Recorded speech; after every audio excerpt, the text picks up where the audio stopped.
قوة إلا بالله العلي العظيم. بسم الله الرحمن الرحيم. الحمد لله الذي لا يبلغ مدحته القائلون ولا يحصي نعماءه العادون ولا يؤدي حقه المجتهدون.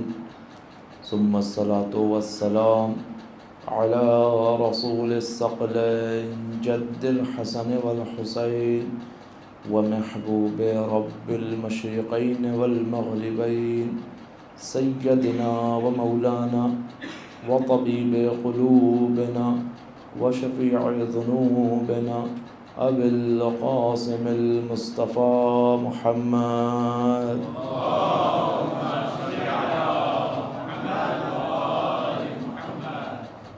وعلى أهل بيته الطيبين الطاهرين المعصومين المظلومين اللعنة الدائمة على أعدائهم أجمعين من الآن إلى قيام يوم الدين. بسم الله الرحمن الرحيم. رب اشرح لي صدري ويسر لي أمري واحلل عقدة من لساني يفقهوا قولي. أما بعد فقد قال الله تعالى في القرآن المجيد. بسم الله الرحمن الرحيم. الذين يبلغون رسالة الله ويخشونه ولا يخشون أحد إلا الله وكفى بالله حسيبا. صلوات محمد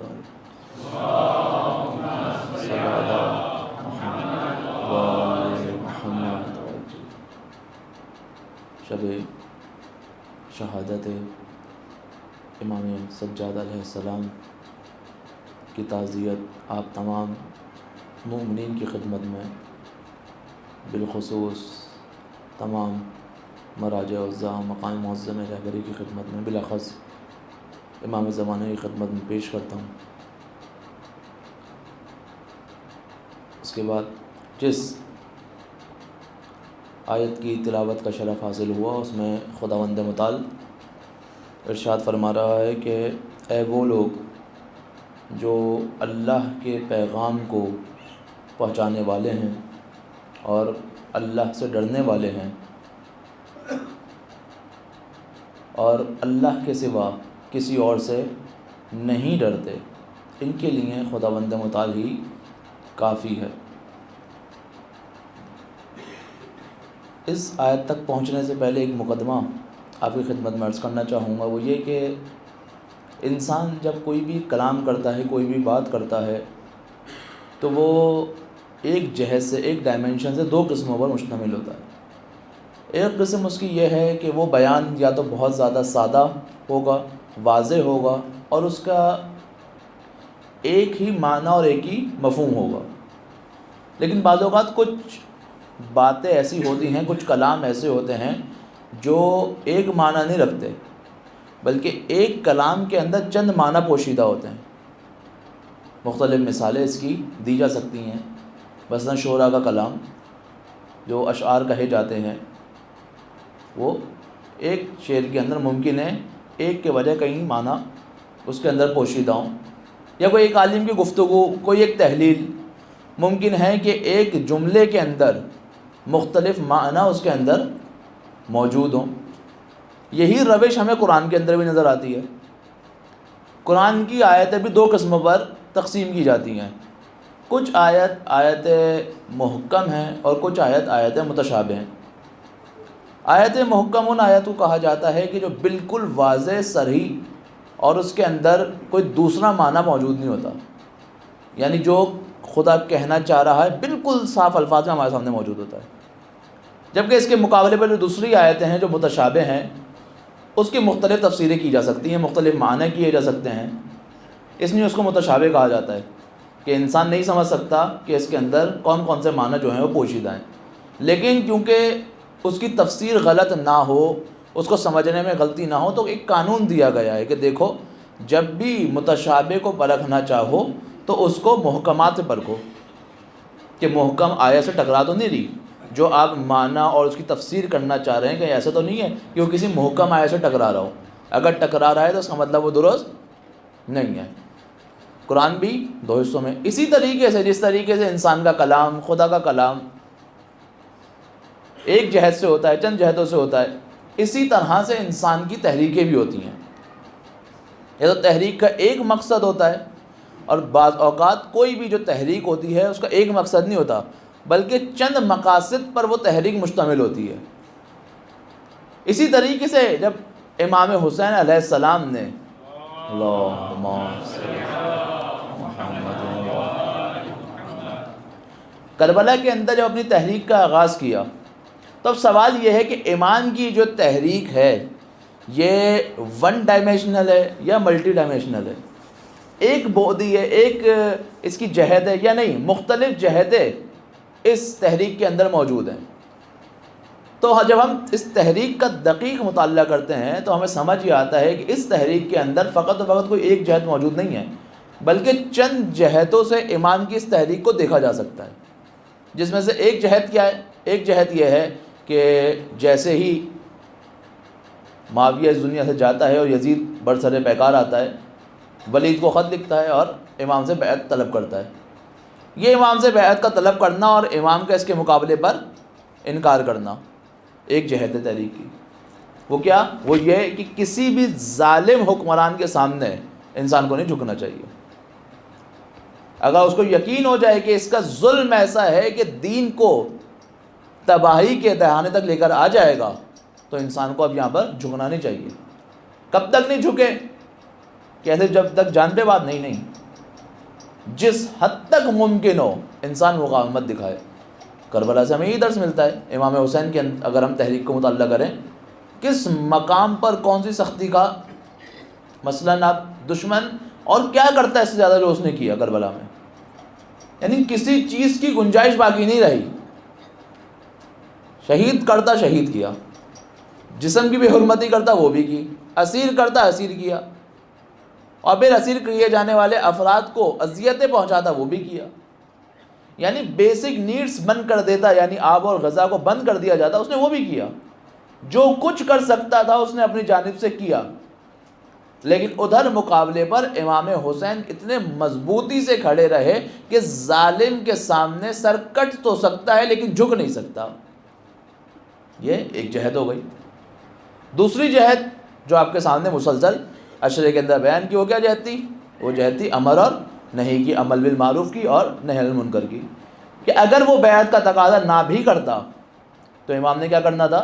قیام کرنا تھا، امام نے اٹھنا تھا اور اس کے اگینسٹ جانا تھا۔ یہ امام جو ہے وہ کر کے رہتے۔ کیوں؟ کیونکہ اس کی بہرحال سے بہت ایک زیادہ طویل جو ہے وہ بحث کی جا سکی ہے پورا اشرے کے اندر۔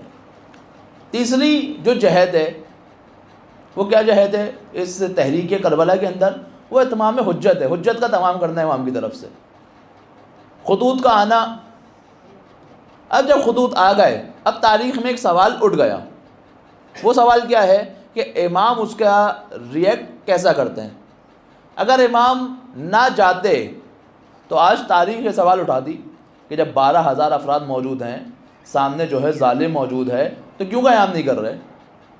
جو کہ امام علی علیہ السلام کے لیے بھی اٹھاتی ہے کہ امام نے کیوں نہیں کیا۔ بہرحال اس کا کبھی موقع لگا تھا آپ کے سامنے جواب دیا جائے گا، کیوں دیگر ائمہ نے نہیں کیا۔ لیکن جب ایک بڑی تعداد میں امام کے پاس خط آ گئے تو اب امام تمام حجت کے لیے، امام تو جانتے تھے لیکن بعض اوقات انسان کو اس کی حقیقت بتانے کے لیے یہ اقدام کیے جاتے ہیں۔ مثلا خدا عالم ہے، خدا سب چیزیں جانتا ہے، تو کیوں خدا نے پہلے ہی دن سے انسان کو جنت اور جہنم میں نہیں بھیج دیا؟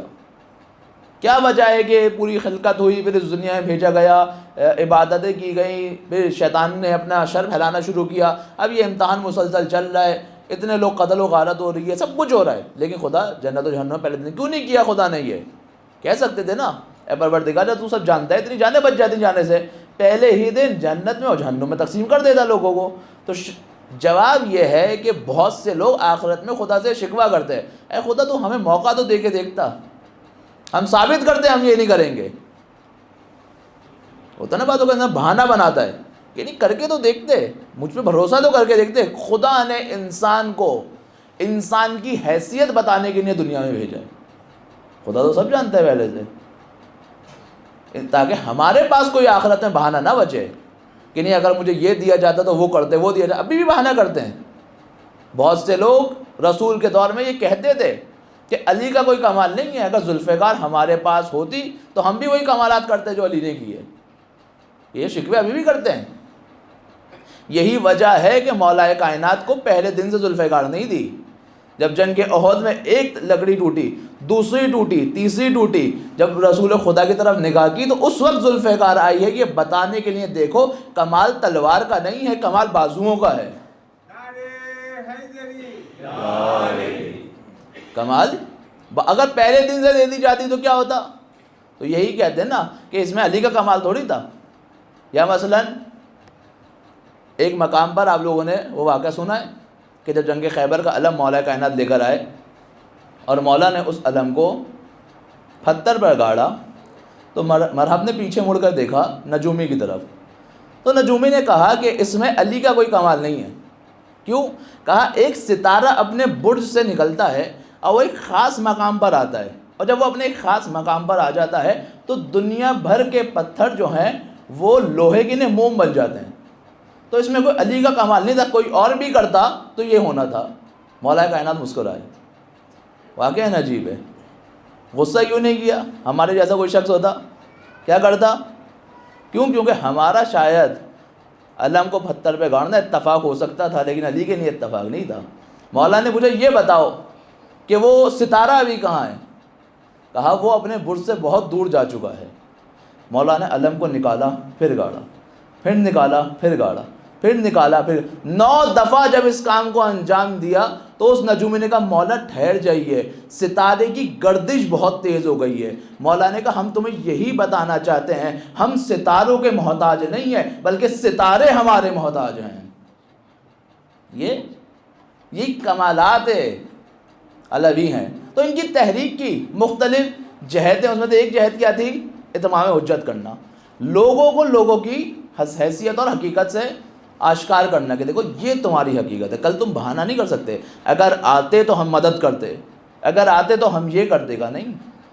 تو 3 چیزیں ہو گئیں. ایک ظالم اور جابر حکمران کے سامنے نہ جھکنا, دوسری امر و نہیں, اور تیسری اتمام حجت. ایک اور چیز جو کربلا کے اندر موجود ہے وہ کون سی جہت ہے؟ وہ تبلیغ کی جہت ہے. اب سوال یہ ہو سکتا ہے کہ کیا عمل بالمعروف اور تبلیغ کے اندر کوئی فرق ہے؟ کیونکہ عرف میں اور عام فہم میں سمجھا یہ جاتا ہے کہ تبلیغ اور امر بالمعروف یعنی ایک ہی چیز, اس کے اندر کوئی ڈفرینس موجود نہیں ہے, جبکہ ایسا نہیں ہے. کیوں؟ یہ قرآن کی مختلف آیاتیں ہیں جو تبلیغ کی طرف دعوت دے رہی ہیں, اور مختلف آیات ہیں جو انسان کو امر و نہیں کی طرف دعوت دے رہی ہیں. اس کا مطلب یہ ہے کہ 2 الگ الگ حقیقتوں کا نام ہے. تبلیغ کس چیز کو کہا جاتا ہے اور اس کا عمل بالمعروف سے کیا ڈفرینس ہے؟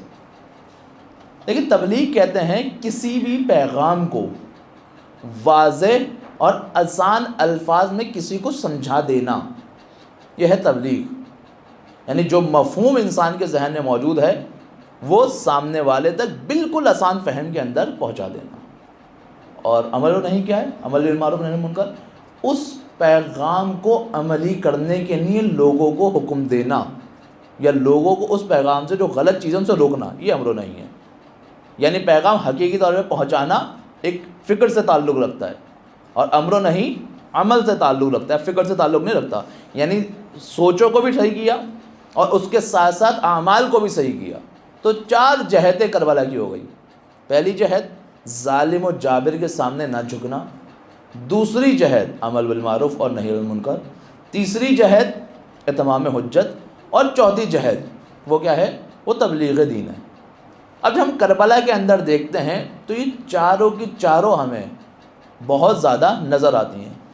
کچھ ڈائمینشن دوسرے ڈائمینشنز کے اوپر حاوی ہوتی ہیں, کچھ کم رنگ ہیں, لیکن یہ تمام کی تمام چیزیں جو ہیں وہ کربلا کے اندر موجود رہی ہیں. اور ائمہ نے ان چاروں کا ہمیں مثلاً بتایا ہے کہ دیکھو جب تمہارے لیے ایسی سچویشن آ جائے جب تم دیکھو کہ ایسے افراد معاشرے پر آ رہے ہیں تو اب تمہاری کیا کیا ذمہ داریاں ہیں.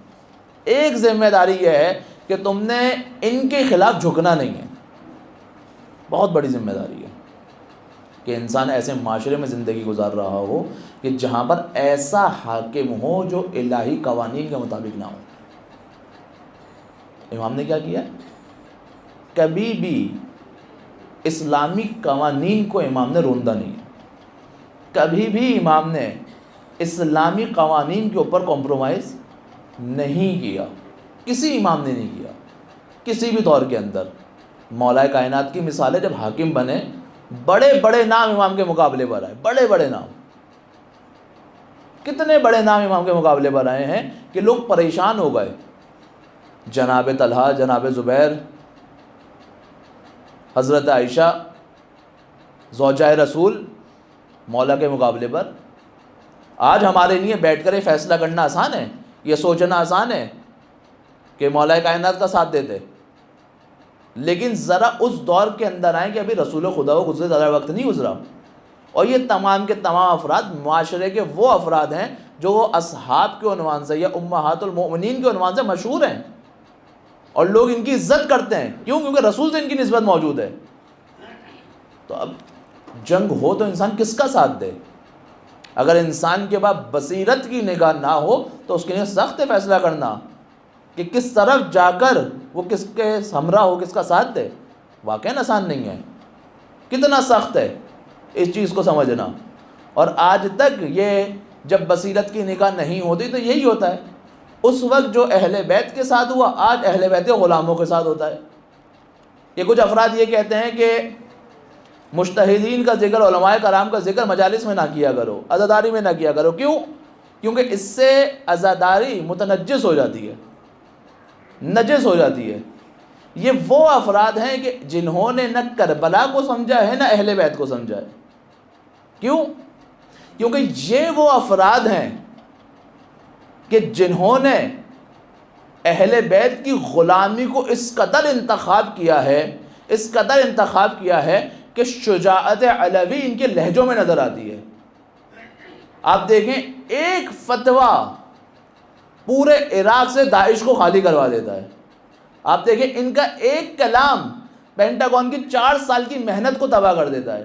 آپ دیکھیں ان کی کوئی ایک بات کس طرح عراق میں حرم مقدسہ کی حفاظت کرتی ہے. 20 کلومیٹر دور تھے امام حسین کے حرم سے، چند کلومیٹر کے فاصلے پر تھے بی بی زینب کے حرم سے، اور ان علماء کے کلام نے کس طرح ان دشمنوں کو دور کیا. کیا ان کا یہ ذاتی کمال نہیں؟ ذاتی کمال نہیں ہے. جتنا زیادہ یہ اہل بیت کی غلامی میں گھرتے چلے گئے اتنا زیادہ اہل بیت نے ان کو شجاعت عطا کر دی. جتنا زیادہ یہ افراد اہل بیت کی محبت میں اپنی زندگی کو گزارتے چلے گئے اتنا زیادہ اہل بیت نے لوگوں کے دلوں میں ان کی محبتوں کو ڈال دیا. آج ان کے ذکر سے مجلس نجس نہیں ہوتی، بلکہ آج ان کے ذکر سے مجلس متبرک ہوتی ہے. کیونکہ یہ وہ افراد ہیں کہ جن کی وجہ سے آج تشیع نے عالمی سطح پر ایک خاص مقام پایا ہے. آج سے 50 سال پہلے تشیع کی پہچان کیا تھی جو بزرگان جانتے ہیں؟ تشیع کس نام سے جانا جاتا تھا؟ کتنے اختیارات شیعوں کے پاس موجود تھے، اور اس نظام نے آ کر، ان علماء نے آ کر کتنا وقت کو تبدیل کیا ہے. تو یہ لیکن ان کا کچھ بھی اپنا ذاتی نہیں ہے، تمام کے تمام کمالات ہیں تو فقط اور فقط اس وجہ سے کہ یہ بہترین عزادار ہیں اور بہترین غلام ہیں اہل بیت کے، بہترین عزادار ہیں. خود رہبر معظم فرماتے ہیں کہ میں پورے سال کا رزق اپنی فاطمیہ کی مجلس سے حاصل کرتا ہوں. جب انسان کی عقیدت اور محبت رکھتا ہے اہل بیت سے تو خدا خود ان کے مقام کو بلند کرتا ہے، خود ان کے مقام کو بلند کرتا ہے. جس طرح سے پیغمبر نے فرمایا زینوا مجالسکم بذکر علی ابن ابی طالب. اس صلوات پڑھیں محمد و آل محمد پر.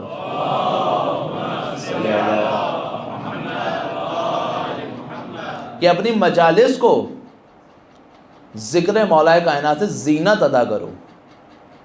اب جو شخص جتنا غلام علی بنتا چلا جائے گا اس کے ذکر سے بھی مجالس اتنی ہی متبرک ہوتی چلی جائے گی. شرط یہ ہے کہ غلام بنے، عبد بنے، کس کا؟ خدا کا اور اہل بیت کا. وہ خود پھر انسان کو جھکنے نہیں دیتے. جو آپ کے سامنے آیت کی تلاوت کی، اس میں خدا کیا فرما رہا ہے؟ خدا ہی فرمایا نا، جو لوگ اللہ کی تبلیغ کرنے والے، اللہ کے پیغام کو پہنچانے والے ہیں اور اللہ کے سوا کسی سے نہیں ڈرتے، کسی کے سامنے سر نہیں جھکاتے، ان کے لیے اللہ ہی کافی ہے. آج آپ دیکھیں وہ افراد کہ جو خدا کے علاوہ کسی کے سامنے نہیں جھکے، وہ افراد کے جنہوں نے انکار کر دیا کہ نہ ہم غرب کے انڈر میں آئیں گے نہ ہم شرق کے انڈر میں آئیں گے، اگر کسی کے تحت ولایت آئیں گے تو یا تو اہل بیت ہے یا خدا ہے. تو وہ خدا نے کتنی عزت عطا کی پوری دنیا کے مقابلے پر، پوری دنیا کے مقابلے پر کس طرح اتنے سالوں سے سروائیو کیا ہے.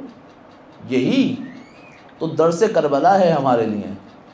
اصل مسئلہ کیا ہے؟ معلوم ہونا اور ہوتا ہے، یقین ہونا اور ہوتا ہے. ہمیں معلومات تو ہوتی ہے، نالج تو ہوتی ہے، لیکن ایمان کی اس منزل پر نہیں پہنچ پاتے. مثلا کہیں پر دھواں اٹھتا دیکھا، پتہ چلا ہاں آگ جلی ہے. جب آگ کو اپنی آنکھوں سے دیکھیں گے تو اور یقین آئے گا، لیکن جب تک آگ میں ہاتھ نہیں ڈالیں گے اس وقت تک وہ ایمان نہیں آئے گا کہ آگ جلانے والی ہے. یہ ایمان کی اعلیٰ منزل ہے. انسان لمس کرتا ہے، محسوس کرتا ہے خود ان چیزوں کو، ملموس ہوتی ہے اس کی ذات کے لیے. یقین رکھیے کہ اگر ان چاروں جہتوں کو عمل پیرا کریں گے، اس پر عمل کریں گے، یعنی ظالم کے سامنے کبھی نہ جھکیں، امر و نہی کو زندہ کریں، لوگوں کے سامنے اتمام حجت کریں کلام اہل بیت کے ذریعے سے، اور پھر جب اس پیغام کو پہنچائیں گے تو یقین جانیے کہ خدا کبھی آپ کو تنہا نہیں چھوڑے گا، خدا کبھی آپ کو اکیلا نہیں چھوڑے گا. سخت حالات آئیں گے، ایسا نہیں کہ سختی نہیں آئے گی، حق کا راستہ ہو اور سختی نہ ہو، یہ ممکن نہیں ہے، یہ ممکن ہے ہی نہیں. جناب امیر فرماتے ہیں اگر تم کسی راہ پر چل رہے ہو اور تمہیں کوئی مشکل نہیں آئی تو ٹھہرو اور سوچو کیا واقعاً حق پر ہو. کیوں؟ مطلب پرسکون راستہ نہیں گزر سکتا. اگر حق کے راستے پر ہو تو ممکن ہی نہیں ہے. دلیل اہل بیت کی زندگی دیکھ لیں آپ، جناب امیر سے لے کے امام حسن عسکری علیہ السلام تک. اللہم صلی اللہ علیہ وسلم. کبھی بھی کسی امام نے پرسکون زندگی نہیں گزاری، کبھی نہیں گزاری. کبھی حالات سخت ہیں، کبھی کم سخت ہیں، لیکن ہمیشہ سخت ہی رہے ہیں. اس تبلیغ کے چند اہداف مولا کائنات بیان کرتے ہیں. کہتے ہیں انبیاء کو مبعوث کیا گیا کس لیے؟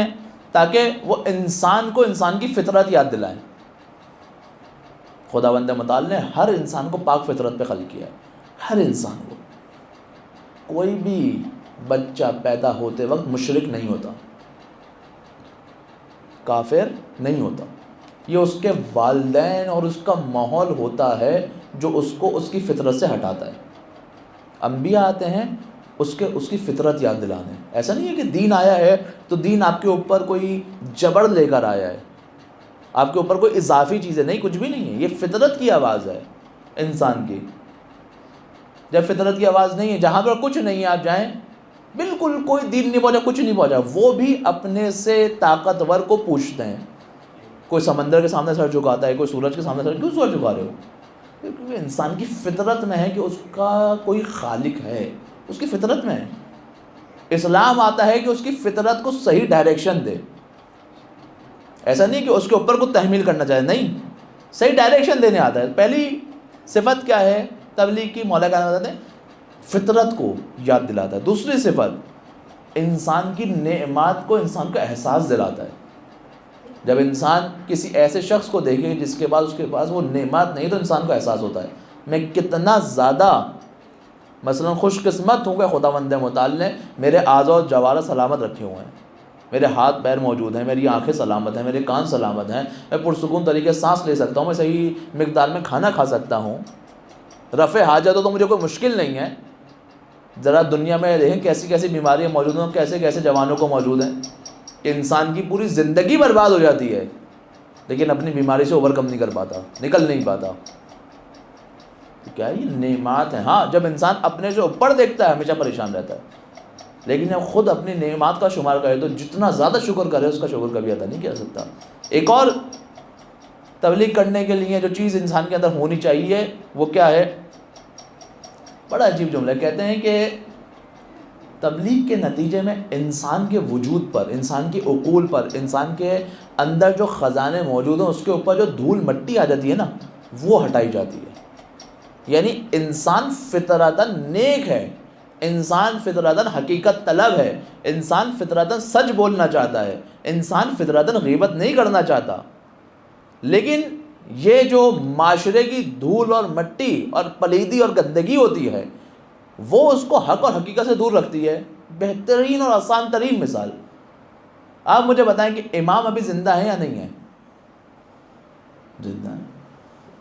جب فرش ازا بچھتا ہے تو امام آتے ہیں یا نہیں آتے؟ آتے ہیں۔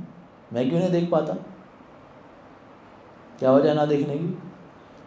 علماء بیان کرتے ہیں ایک بڑی وجہ آنکھوں میں پڑے ہوئے گناہوں کے پردے ہیں کہ انسان کے اور حقیقت کے مقابل میں حائل ہو جاتے ہیں۔ یہی فطرت کے اوپر جب انسان کے اوپر، انسان کے عقول کے اوپر، انسان کے وجود کے خزانوں کے اوپر جب یہ لیئرز آ جاتی ہیں نا انسان سامنے کی حقیقت کو بھی نہیں سمجھ پاتا۔ تو بھی ضروری ہوتا ہے کچھ ایسے افراد کا اٹھنا کہ جو ان کو ان نعمات کا یاد دلائیں، ان کے وجود کے اوپر سے اس مٹی کو ہٹائیں اور خدا کے پیغام کو آگے پہنچائیں۔ جس طرح عمل بالمعروف و نہی عن المنکر تمام افراد کا فریضہ تھا، کوئی ایک شخص بھی ایسا نہیں ہے جو اس سے بری الذمہ ہو، اسی طرح یہ کار تبلیغ بھی ایک ایک فرد کی ذمہ داری ہے۔ جب انسان مسلم سوسائٹی میں رہتا ہے اور وہ خود شیعہ ہوتا ہے تو وہ امام حسین کا سفیر ہوتا ہے، لوگ اس کو دیکھ کر یہ سمجھتے ہیں کہ شیعہ ہو تو ایسا ہو۔ اب اس کے اوپر ذمہ داری کتنی بڑی ہوتی ہے کہ وہ ریپریزنٹ کر رہا ہے تشیع کو۔ اب اگر کوئی اچھا کام کرے گا تو تشیع کی تعریف، کوئی برا کام کرے تشیع کی برائی۔ جب آپ ایسے معاشرے میں ہو کہ جو مسلم سوسائٹی نہ ہو بلکہ مکس سوسائٹی، یہاں پہ کرسچنز بھی ہیں مسلمز بھی ہیں، اب ذمہ داری اور بڑھ گئی۔ نہ فقط یہ ہے کہ تشیع کو ریپریزنٹ کرنا ہے بلکہ مسلم کو بھی ریپریزنٹ کرنا ہے آپ نے۔ ایک عمل انسان کو اسلام کے نزدیک بھی لے کر آئے گا اور ایک عمل انسان کو اسلام سے دور بھی کر دے گا۔ ایک شخص UK میں تھا، بس کنڈکٹر نے اس کو جو ٹکٹ کے پیسے دیے غلطی سے زیادہ دے دیے، اس نے نہیں دیکھا، بس میں آگے بیٹھ گیا ٹکٹ خریدنے کے بعد۔ جب بعد میں اس نے پیسے کاؤنٹ کیا، اس نے کہا کچھ پیسے زیادہ ہیں، سوچ رہا تھا واپس جاؤں دینے، نہیں جاؤں نہیں جاؤں۔ اگلے دن خاص طور پہ پیسے دینے واپس گیا۔ جب پیسے واپس کیے تو اس جو ٹکٹ سیلر تھا بڑا خوش ہوا، اس نے کہا اتنی چھوٹی رقم کے لیے کچھ بولے؟ نہیں، میں نے اسلام کے بارے میں بہت تحقیق کی تھی اور میں نے یہ دیکھا تھا کہ مسلمانوں کے جو نبی تھے وہ صادق اور امین تھے، تو میں ٹیسٹ کرنا چاہ رہا تھا کہ مسلمان بھی ایسے ہوتے ہیں یا نہیں ہوتے، اگر ہوتے ہیں تو میں اسلام لے کر آ جاؤں۔ آج تم واپس نہیں آئے ہو بلکہ تم نے مجھے مسلمان کر دیا ہے۔ یہ شخص کہتا ہے جب میں بس میں بیٹھا میں یہ سوچتا ہوا جا رہا اس چند رقم کے عوض میں ایک شخص کو اسلام سے کتنا متنفر کرنے والا تھا، اس کی وہ حیثیت ہی نہیں تھی۔ اس چند اس کے عوض اگر میں واپس نہ آتا، اس کو واپس نہ کرتا تو یہ شخص اسلام سے کتنا متنفر ہوتا، یہ شخص میرے رسول سے کتنا متنفر ہوتا۔ بعض اوقات انسان کا ایک عمل کتنا نزدیک لے کر آتا ہے انسان کو۔ اب اس کا اتم مزداق اگر آپ کو دیکھنا ہو کہ کون سی ایسی شخصیت ہے کہ جس نے ان تمام جہتوں کے اندر سب سے بہترین کام انجام دیا ہے، تو آپ نظر آتے ہیں حضرت سجاد سلام اللہ علیہ، کہ اس مقام پر ہیں کہ ہاتھ و پیر بندھے ہوئے ہیں، کئی روز غذا نہیں ملی ہے، اس کے باوجود اس طرح سے ان چاروں چیزوں کو زندہ کیا ہے کہ انسان تعجب کرتا ہے۔ کوئی ایک روایت ایسی نہیں ملے گی آپ کو کہ کبھی حضرت سجاد نے یزید کے مقابلے میں سر کو جھکایا ہو، نہیں ملے گی۔ امام حسین پہ یہ پیغام رکا نہیں ہے، نہ عمل بالمعروف رکا ہے، نہ تبلیغ رکی ہے، نہ اتمام حجت رکی ہے، نہ ظالم کے مقابلے میں مقاومت رکی ہے، بلکہ اب یہ ایک الگ فیز کے اندر ٹرانسفر ہو گئی ہے. جب امام شہید ہوا حضرت سجاد ہے، وہی تمام کام انجام دیے، وہی تمام کام.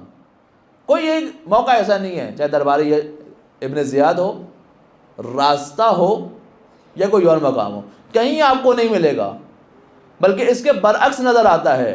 دربار یزید ہے، فوج یزید ہے، یزید پاور کے اندر موجود ہے، چاروں طرف اس کے افراد موجود ہیں. ملک شام ہے، شام بھی وہ ملک ہے جہاں پر اہل بیت کے خلاف اتنا پروپیگنڈا ہوا ہے، سب کوئی نہیں جانتا اہل بیت کو، نہ محبت ان لوگوں کے دل کے اندر موجود ہے. اس مقام پر بھی اگر حضرت سجاد اجازت مانگتے ہیں ممبر پہ آنے کی تو یزید گھبرا رہا ہے. کس کی جیت ہے یہ؟ کہ فوج تمہاری، حالات تمہارے حق میں، پاور میں تم ہو، ایک ایسا شخص جو ظاہری طور پر بیمار بھی ہے، ہاتھوں پیر بندھے ہوئے بھی ہیں، اور تم اس کو ممبر پہ آنے نہیں دے رہے. اور جب ممبر پر آتے ہیں تو وہ خط جو امام علی علیہ السلام نے معاویہ کو لکھا تھا، اس خط کو ظاہری طور پر سب کے سامنے بیان فرماتے ہیں. کیا کہتے ہیں؟ امام کہتے ہیں کہ خدا نے ہمیں چند خوبیاں عطا کی ہیں، علم دیا، سماعت دی، فراست دی، فصاحت دی، اور یہ فضیلتیں کم نہیں دی. اس کے ساتھ ساتھ اگر محمد کو قرار دیا تو ہمارے خاندان میں، اگر علی کو قرار دیا تو ہمارے خاندان میں، اگر جعفر کو قرار دیا تو ہمارے خاندان میں، اگر حمزہ کو قرار دیا تو ہمارے خاندان میں، اور اگر قائم آل محمد امام مہدی علیہ السلام کو قرار دیا، اللہ،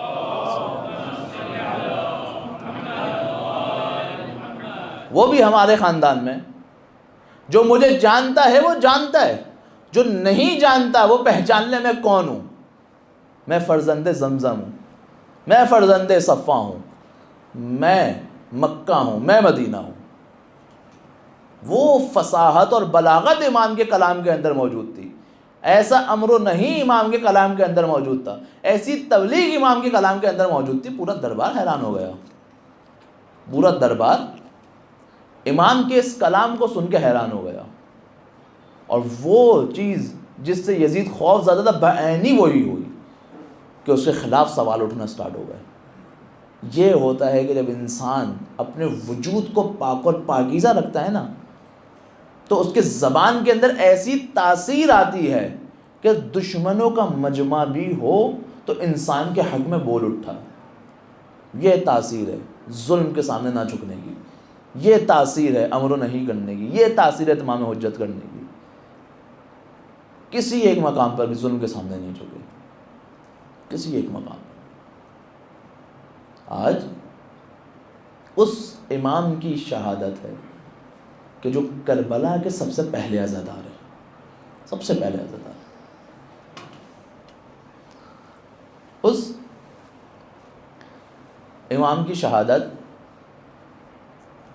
کہ جس نے اپنی امامت کو سنبھالتے ہی سب سے پہلا حکم یہ دیا کہ اے بی بی جان بچانا واجب ہے، خیموں سے باہر نکل جائیں.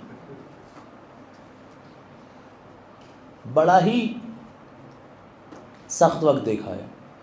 4 ہستیاں تاریخ میں ایسی ہیں جنہوں نے بہت زیادہ گریہ کیا. ایک حضرت آدم جب نکال دیے گئے جنت سے تو خدا سے توبہ طلب کرنے کے لیے کئی سال تک گریہ کرتے رہے.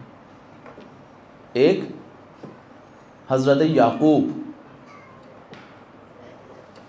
ایک یوسف کے فراق میں اتنا گریہ کیا کہ آنکھیں سفید ہو گئیں. تیسری حضرت زہرا سلام اللہ علیہا. لیکن ایک عجیب بات ہے، جب آپ حضرت آدم کی عمر کو دیکھتے ہیں تو بہت زیادہ ہے، جب آپ حضرت یعقوب کی عمر کو دیکھتے ہیں تو بہت زیادہ ہے، لیکن حضرت زہرا نے 18 سال میں اتنا گریہ کیا تو کیا کیسے؟ واقعاً عجیب ہے. اور چوتھی شخصیت کون ہے؟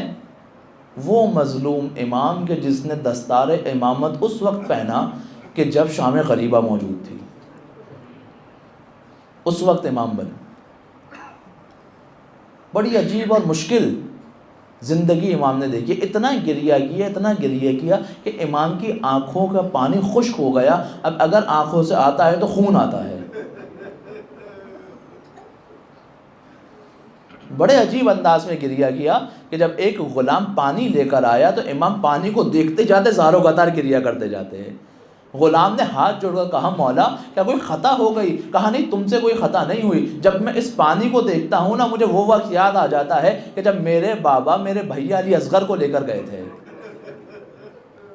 ایک دفعہ ایک غلام جو ہے وہ غذا لے کر آیا، کھانا لے کر آیا، مولا کھانے کو دیکھتے جاتے تھے زاروں قطار گریہ کرتے جاتے تھے۔ کہا مولا کیوں گریہ کرنے کو غلطی ہو گئی؟ کہا نہیں تم سے غلطی نہیں ہوئی، جب میں اس کھانے کو دیکھتا ہوں نا تو مجھے وہ وقت یاد آ جاتا ہے کہ جب میری پھپھی زینب بیٹھ کر نماز پڑھ رہی تھی۔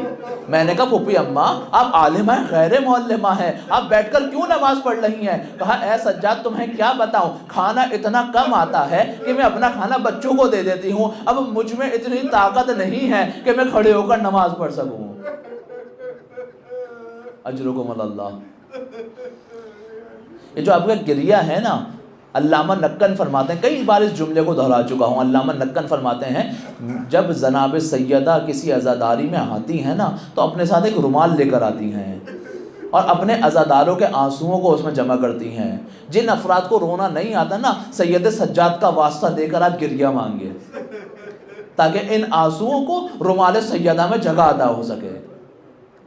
ایک دن ایک شخص سہل ابن سعد کہتا ہے کہ میں شام میں موجود تھا، میں نے دیکھا کہ یہاں پہ بڑی خوشیاں منائی جا رہی ہیں، شام کی بلڈنگز کو سجایا جا رہا ہے، مختلف قصر و محل کو آراستہ کیا جا رہا ہے، لوگ نئے کپڑے پہنے ہوئے ہیں، خواتین مسکرا رہی ہیں۔ تو میں نے پوچھا کیا شام میں آج کوئی عید ہوتی ہے جو مجھے نہیں معلوم؟ کہا نہیں عید نہیں ہوتی، کربلا میں ایک باغی گروہ مارا گیا ہے، اس کے گھر والوں کو اسیر کر کر لا رہے اس لیے خوشی ہو رہی ہے۔ کہا مجھے سمجھ نہیں آیا یہ کون ہے؟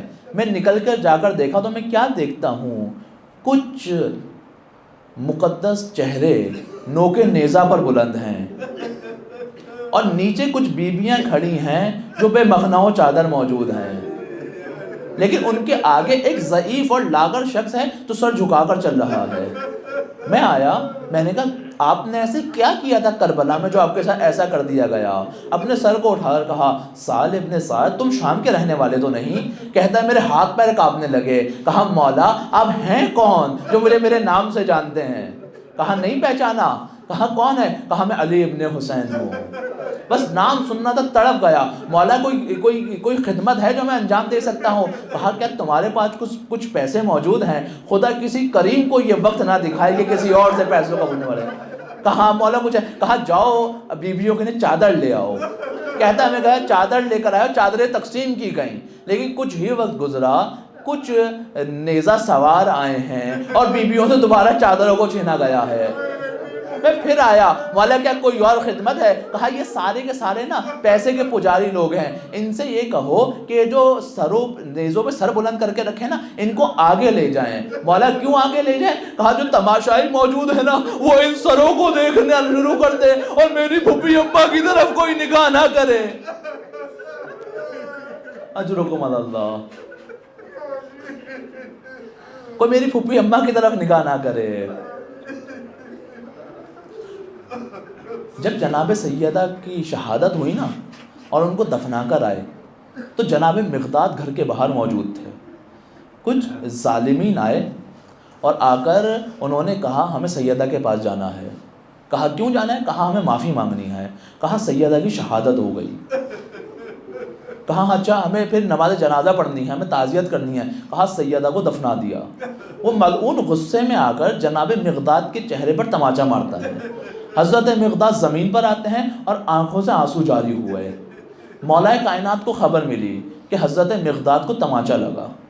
مولا کے چہرے کا رنگ تبدیل ہوا اور سخت بخار میں مبتلا ہو گئے۔ کچھ وقت گزرا، حضرت سلمان نے پوچھا ہے مقداد علی نظر نہیں آتے؟ مولا کے پاس گئے، مولا کہاں ہیں؟ مولا نے روتے ہوئے کہا میرے مقداد کو تماچا لگا تھا۔ میں کہوں گا اے مولا مقداد پر لگنے والا تماچا برداشت نہیں ہوا، ہے سید سجاد کربلا سے کوفہ، کوفہ سے شام اپنی بہن سکینہ کے چہرے پر تماچوں کو برداشت کرتے رہے ہیں۔ بس آخری وقت نزدیک آیا مولا کا آخری وقت ہے، مولا کو زہر دیا گیا ہے، مولا زمین پر لیٹے۔ حضرت امام باقر آئے، کہا بابا آپ ایسی کیفیت میں کیوں ہیں؟ کہا اے باقر مجھے گوارا نہیں ہے، کیا تمہیں نہیں معلوم کربلا میں میرے بابا آخری وقت میں کربلا کی تپتی ہوئی زمین پر لیٹے ہوئے تھے۔ اے باقر تم تو کربلا میں تھے نا، تم نے کیا دیکھا؟ کہا بابا مجھے وقت یاد ہے کہ کس طرح میرے دادا حسین کو شہید کیا گیا۔ اے بابا مجھے وہ وقت یاد ہے کہ کس طرح میرے دادا کا سر نوکے نیزہ میں بلند کیا گیا۔ اے بابا مجھے وہ وقت یاد ہے کہ یزید کی چھڑی ارے دادا کا سر ملعون چھڑی سے سر پہ وار کرتا تھا، ارے صدا بلند ہوئی انا للہ و انا الیہ راجعون۔